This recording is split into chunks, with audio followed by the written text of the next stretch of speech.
কোনো এক সময়ের কথা, ছোট্ট একটি গ্রামে একজন জমিদার বসবাস করতেন। সে একজন ধনী ব্যক্তি ছিলেন। গ্রামের লোকজন কোনো কারণে কোনো সমস্যায় পড়লে তার কাছে আসতেন। হঠাৎ একদিন সেই জমিদারের চোখে একটি ইনফেকশন হয়ে গিয়েছিল। জমিদার তার গ্রামের সমস্ত ডাক্তারকে ডেকে নিয়ে এসে চিকিৎসা করেছিলেন, কিন্তু কোনো কাজ হয়নি। সে যখন চোখ দিয়ে তাকাতো তখন চোখ দিয়ে অনেক যন্ত্রণা করত। তাই তো সে আর বিলম্ব না করে দেশের বাইরে চিকিৎসার জন্য চলে গেলেন। বাইরের ডাক্তার তার চোখ দেখে বললেন, আপনার চোখে একটি ইনফেকশন হয়েছে, তাই তো আপনি সবুজ রং ব্যতীত অন্য কোনো রঙের দিকে তাকাতে পারবেন না এবং পরিশেষে আপনি অন্ধ পর্যন্ত হয়ে যেতে পারেন। জমিদার ডাক্তার এসব কথা শুনে অনেক বেশি ভয় পেয়ে গেলেন। তিনি অনেক বেশি চিন্তিত হয়ে পড়লেন এবং আস্তে আস্তে ভেঙে পড়তে লাগলেন, কারণ তার চারপাশে যা কিছু আছে সবকিছুই সবুজ নয়। আর চারিদিকে সবকিছু কিভাবে সবুজ করানো যায় এ নিয়ে তিনি বেশ চিন্তিত হয়ে পড়লেন। অনেক চিন্তা ভাবনা করার পর তার মাথায় একটি বুদ্ধি আসলো। সে একদিন তার চাকরকে ডেকে বলল, গ্রামের সবকিছু সবুজ করে দাও, যেখানে যেখানে আমি যাই সেখানে সবকিছু যেন আমি সবুজ দেখতে পাই। তার কথা মতো গ্রামের সমস্ত কিছুকে সবুজ করিয়ে দেওয়া হলো। তারপরও এমন কিছু কিছু জিনিস আছে যা কখনোই সবুজ করানো সম্ভব নয়, যেমন আকাশের রং, শরীরের রং, খাবারের রং।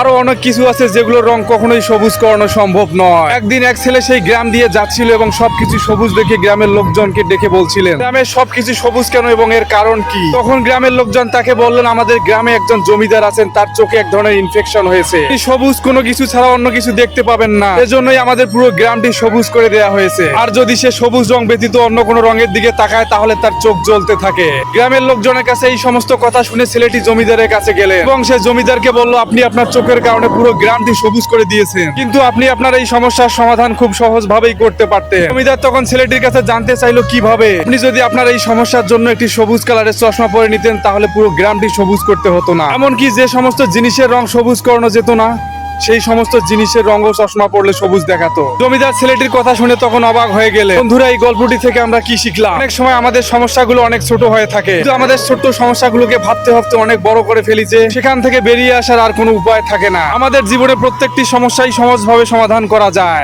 আর সমস্যা আসলে আমরা এতটাই বিচলিত হয়ে পড়ি যে তাই সেখান থেকে আর সহজ সমাধান খুঁজে পাই না। বিপদে অস্থিরতা নয়, সহজভাবে সমাধানের চেষ্টা করুন, দেখবেন সবকিছু সহজ হয়ে গেছে। সবাই ভালো থাকবেন, সুস্থ থাকবেন, সুন্দর থাকবেন। ভিডিওটি ভালো লাগলে অবশ্যই শেয়ার করবেন। ধন্যবাদ সবাই।